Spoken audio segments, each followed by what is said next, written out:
تیر شوی آیات کې الله تبارک وتعالى د بنی اسرائیل یو نافرمانی ذکر کړي و. دلته الله تبارک وتعالى د رکوع په دې سر کې ځکه مخکې رکوع کې الله تعالی د بنی اسرائیل بعضی نافرمانی او د الله احسانونه او د هغې بدله کې د هغې ناشکرۍ او د هغې د سزاګانو ذکر وشو. دې رکوع کې همدغه د بنی اسرائیلو نورې نافرمانی او د الله دې سره احسانات هغه ذکر کېږي. چې دې رکوع کې دا ذکر شي نو د دوی دغه خبرې به ختمې شي، بیا پسې خوا بله موضوع شروع کېږي.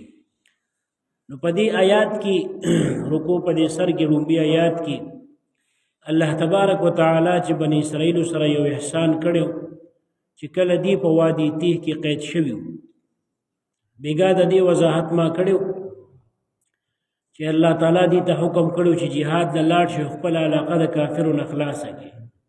نو هغه مضبوط خلک دی ویریدل. موسی علیه السلام ته وی ته اوس طرف دې لاړ شي او jihad دیو کی کنه. نو دې کې بیګا یو خبره پاتې شوی و معنا ګوره الله تعالی د نبی علیه السلام مبارک امتیانو کې او د هغه په صحابو کې او مخکینی انبیو امتیانو کې څومره لوی فرق الله پیدا کړی کنه. څومره موسی علیه السلام په دغه ټیم کې چې الله دې سره څومره احسان کړو، فرعون ولا غرق او داسي احسانات وسره دانور مکړه او به ورته وی لاړ شي خپل علاقه را خلاص کړي خپل.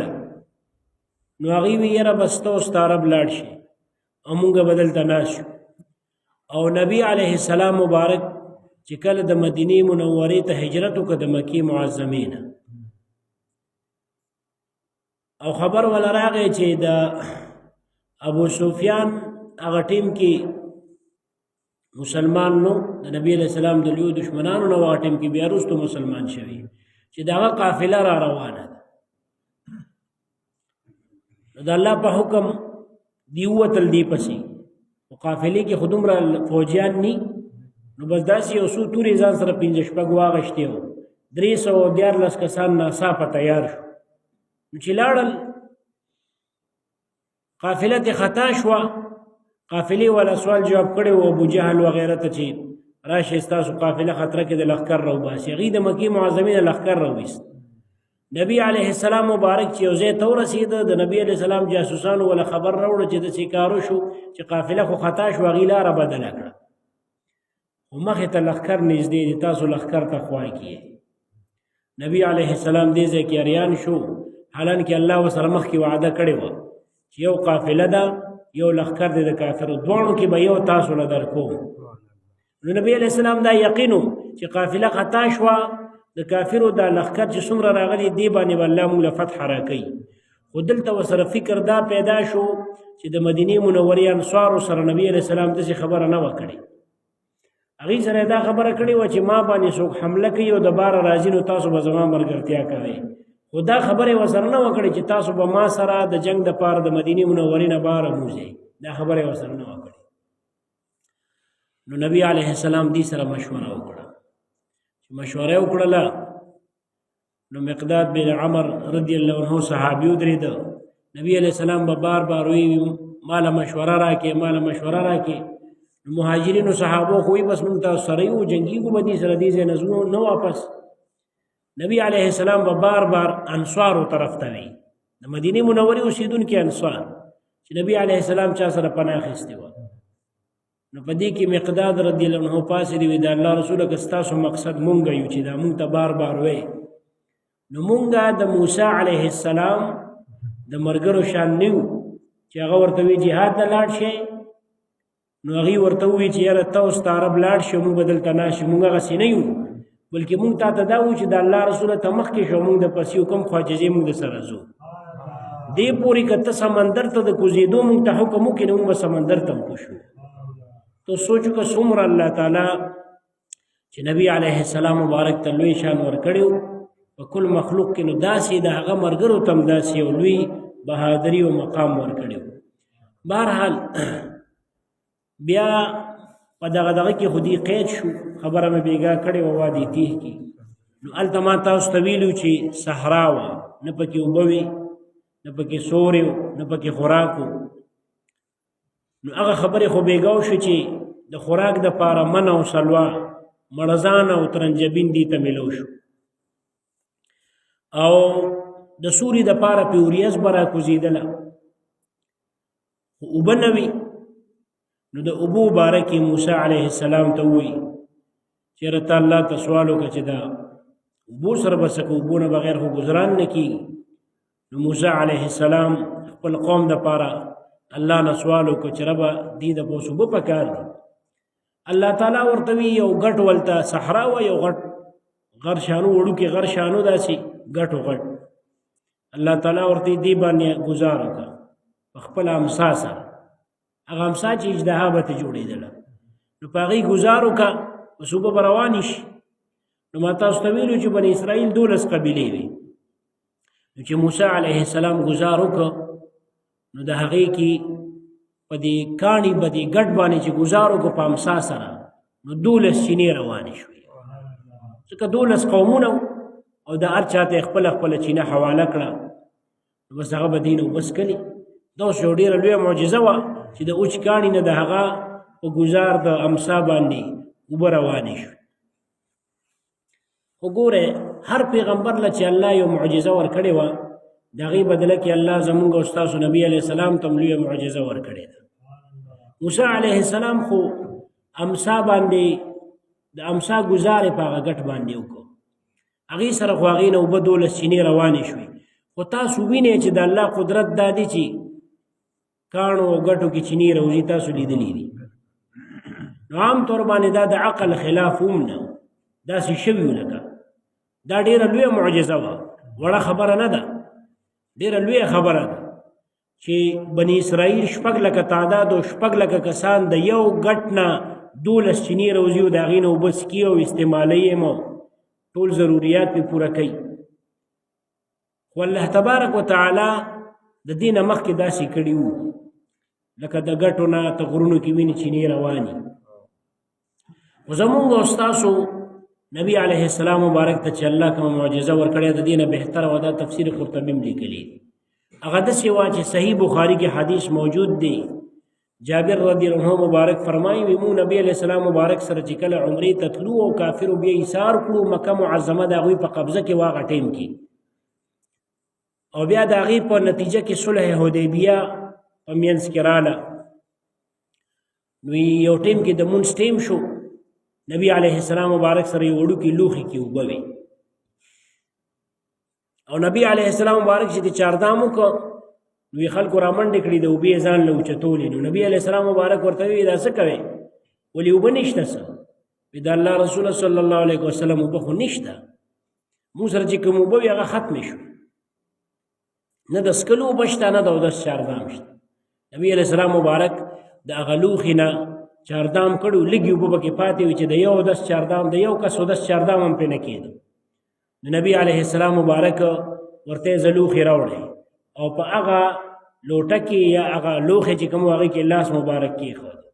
نو چې لاس یې کېښود، صحابي وي چې د نبی علیه السلام مبارک د ګوتو د بندونو نه دا اوبه د چینې په شان را خوټ کېدلې او راوتلې روانې وي. او وي مونږ ټولو لوښي ډک کړل، څاروي په اوبو ماړه کړل، لوښي م ډک کړل او 10 چاردامونه مو کړل. نو چاته چې دا حدیث وي هغه ورته وي تاسو څو کسان وي چې یو لوټه اوبه وي او د نبی علیه السلام مبارک د ګوتو مبارکو نه هغه اوبه ډېرې شوې او ټول لښکرو دا څومره لښکرو او موږ 1500 کسانو. څومره کسانو؟ 1500. خو که موږ 1 لاکه مو نو دا اوبه به موږ ته پوره شوې وي. نو ګوره څاروي پکې وو، دا 1500 خو صرف کسانو، څاروي هم پکې وو. وایي که موږ 1 لاکه مو نو دا به موږ ته کافي شوی وي. نو ګوره د کاڼو نه او د ځمکې نه خو الله اوبه رایستي د مخکې نه. د موسی علیه السلام دا ډېره لویه معجزه وه چې د یو ګټ نه په ګزار باندې داسې 12 چینې روانې کړي. خو د هغې نه لویه معجزه زمونږ او ستاسو د نبي علیه السلام مبارک وه. ځکه چې د ګوتو نه او د لاسونو نه چې اوبه نه دي رایستي، الله هم چا دپاره مخکې نه دي رایستي. الله نبي علیه السلام دپاره دغه ټیم کې راوویستي، نو دا داسې معجزه د نبي علیه السلام وه چې مخکې چاته نه ده ورکړې شوې. او دا یو ځل نه دي شوي. صحیح بخاري کې 4 روایات دي کې موجود دي. 4 موقعو کې داسې کار شوی دی چې لږ اوبه د نبي علیه السلام په لاسونو مبارک والله ډېرې کړي دي. نو دا د موسی علیه السلام هغه استسقا. نو موسی علیه السلام خو داسې وکړل. اوس ګوره داسې موقع د نبي علیه السلام صحابو باندې بل ځای کې راغلی و چې باران ولاړ. ځکه استسقا څه ته وایي؟ دلته وایي زه استسقا کنه، استسقا وایي اوبو غوښتلو ته. نو چې کله قحط شروع شي، قحط او باران نه کېږي، نو د هغې دپاره شریعت کې یو مونځ کېږي، هغې ته وایي صلات الاستسقا. هغه مونځ چې د باران د غوښتلو دپاره کېږي، نو خلک راوځي او مونځو کې. نو د باران چې کله نه کېږي او قحط شي، نو د هغې دپاره 2 کارونه شریعت کې راغلي. یو دا چې فوراً دعا وکړي او الله ته عاجزي وکړي او سوال وکړي، یو دا دی. او بل دا دی چې باقاعده خلک راوځي، واړه ماشومان ټول راوځي او عاجزي الله ته کوي، زړو جامو کې راوځي او منځو کې او اوږد منځو کې او بیا الله ته زاري منتونه او دعاګانې وکړي. نو یو دغه منځ دی پکې. نو صحیح بخاري کې روایت موجود دی چې نبی علیه السلام یو ځل مدینه منوره کې په جمعې په خطبه کې ولاړ. یو صحابي ورته ودرېد، د الله رسول صلی الله علیه وسلم څاروي د ولږې نه مړه شو، ګیاګانې نه کېږي، خلک د تندې نه مړه کېږي، اوبه نشته، اوبه هلته خو اوبه داسې نه وي مدینه منوره کې. د الله نه سوال وکړه چې الله باران وکړي. نبي علیه السلام مبارک لاسونه مبارک پورته کړل، او چې لاسونه یې پورته کړل، صحابي فرمایي چې هغه مبارک دعا کوله او چې په مخ مبارک یې لاسونه راښکلي نو، او د دې نه مخکې په اسمان کې وړه غوندې وریځم نه وه، شین اسمان و. چې هغه مبارک لاس راښکل، یو ځای کې د اسمان په منځ کې وریځه را پیدا شوه، خوره شوه، او خلک لا د جومات نه وتې نو چې باران سم تیز باران وي چې کوم دی شروع شو. یو هفته باران وورېده، یو هفته چې یوه هفته وشو، بله جمعه راله.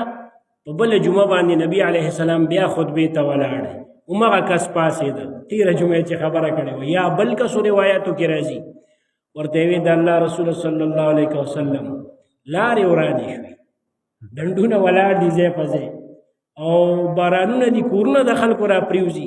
الله ته سوال وکړه چې الله دا باران ودرئ. نبی علیه السلام مبارک دعا وکړه، اللهم حوالینا ولا علینا، یا الله مونږ باندې مه ورئ او غیر چاپېره ورئ.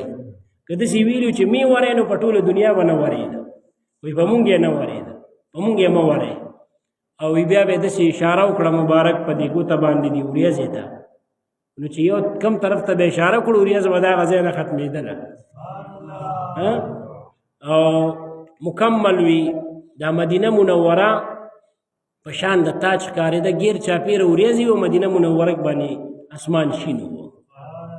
نو نبی علیه السلام مبارک نم چې امت کله داسې دغه غوښتې ده، باران غوښتې دي، اوبه غوښتې دي، نو هغه هم فوراً دې طریقې سره الله تبارک وتعالی باران کړي. بلکې د نبی علیه السلام د وفات نه پس هم چې سخت ضرورت به راغی، لکه یو موقع کې حدیث موجود دی چې عایشې رضی الله عنها ته خلک رالل چې سخت قحط دی او باران نه کېږي، دا به څه کېږي؟ نو هغې وی چې موږ خو دعاګانې هم ډېر وکړې او منځونه هم ډېر وکړو، خو باران نه کېږي. نبي علیه السلام د عایشې رضی الله عنها ورته چې داسې کار وکړې چې د نبي علیه السلام مبارک د قبر مبارک د پاسه بره چې کوم چت دی، دې کې وړوکې سورې وکړي، چې وړوکې سورې وکړي چې اسمان ته د نبی علیه السلام د قبر مبارک ښکاره شي، او بیا دعا وکړي باران به وشي. نو چې دا کار یې وکړو او اسمان ته د نبی علیه السلام قبر مبارک ښکاره شو، نو بس وی بیا وریځه راله او باران وشو. اوس که تاسو د ګنبد خضرا د شین ګنبد د نبی علیه السلام مبارک تصویر وګورئ که نه، نو په دې کې سر کې اوس هم داسې یو سورې شته چې بند دي، داسې یو شته. دې وجې نه بعضې خلک داسې مو چې دا همغه سورې دي برقرار پرېښې دي، نور پکې نورې خبرې کوي. به هر حال او طریقه هم دا وه چې کله به هغې ګیر شو باران به نه کېده د نبي علیه السلام قبر ته به خلک راغله لکه د نبي علیه السلام مبارک صحابي دی بلال بن حارث مزني رضی الله عنه هغه نبی علیه السلام ته راغی قبر ته راغی مبارک وفات شوی یا رسول الله صلی الله استسقي لامتك فانهم قد هلكوا امت د پاره دی باران وغواړه د الله نه ځکه هلاک شو قحط دی نو التوی یو کس ناستو د عمر رضی الله د زمانه خبره ده چې دا د هغه خزانچی او مالک الدار نوم یو هغه خوب ولید هغه وی چې باران بوشي نبی علیه السلام ورته خوب کې راغی چې باران بوشو بیا باران وشو او کله به دي داسم کول لکه د عمر رضی الله دور خلافت کې چې کله قحط او باران نه کېده نو د صحیح بخاری روایت دی د نبی علیه السلام مبارک پتر مبارک عباس رضی الله عنه با وسیله نیول الله ته یا الله مونږ ته د خپل پیغمبر صلی الله علیه وسلم پتر مبارک په عباس له وسیله نیسو مونږ باندې بارانو کې باران بوشو نو دا غرض مې پدې د باران خبره او د اوبو پکې رااله نو دغه مناسبت سره مرته وي چې استسقا کې دغه طریقه راغلی او د نبی علیه السلام مبارک او په بدله د موسی علیه السلام دغه فضیلت کې الله ولا دغه فضایل ورکړي دي وایزو په هغه وخت کې استسقا چې اوبه غوښتلې یم اوبه غوښتلې موسی علیه السلام لقومه خپل قوم د پاره د الله تعالی نه نو الله فرمایي فقلنا من ورتوي اضرب وها بعصاك فخپل امسا باندې الحجر کانی فانفجرت نوروان شوی راو خټ کېدلی او بهیدلی منه د دینا 12 دولس عینا چینی قد علما پتاخی سر پیجن او پیجند کل اناس هر چا هر قبلی هر فریق هر ډلیا مشربهم خپل دسکلو زی ګودر چې ورته مو وایو هر یو خپل ګودر او دسکلو زی پیجند والله فرمای مو ورته وی کلو خره هغه مرزان او ترنجبیل دا خره واشربوا اسکه دو بسکه من رزق الله د الله د رزقنا ولا تعصوا تاسو مگر زیږه یا د حد نه متیریږي فی الارض پزمکه کې مفسدین فساد کوونکی په داسې حال کې تاسو فساد کوونکی یا تعصوا چې کم دی عی سخت فساد طویل کی نو تاسو سخت فساد مکوي پزمکه کې فساد کوونکی دا دویم فساد کوونکی بیا تاکید شو یعنی دا کوي او چې پاسانه درته وبم ملو دي او خوراک هم درته اسانه ملو دي دیاړي مزدوري نشته نو ښکاره خبره چړي اوسګار شي نه پرمانه ته فکر شي ورانه ته فکر شي نو الله ورته چې دغه ته فکر مکوي او زما تابعداري کوي وایس په هغه وخت کې استسقا چې وبو غوښتل موسی علیه السلام لقومه خپل قوم د پاره فقلنا ورتوي اضرب وها بعصاك فخپل امسا بن الحجر کانی فانفجرت وبهدلی فانفجرت اخت کېدلیا فانفجرت روان شوی منه داغین 12 دولس عینا چینی قد پتاخی سرا علما او پیجند کل اناس هر ډلیا یا هر چا مشربهم خپل دسکلو زیا کلو خره وشربوا اسکه من رزق الله د الله د رزقنا ولا تعصوا مگر زیا تجاوز مکوي یا د حد متیریږي فی الارض پزمکه کې مفسدین فساد کوونکی صدق الله العظیم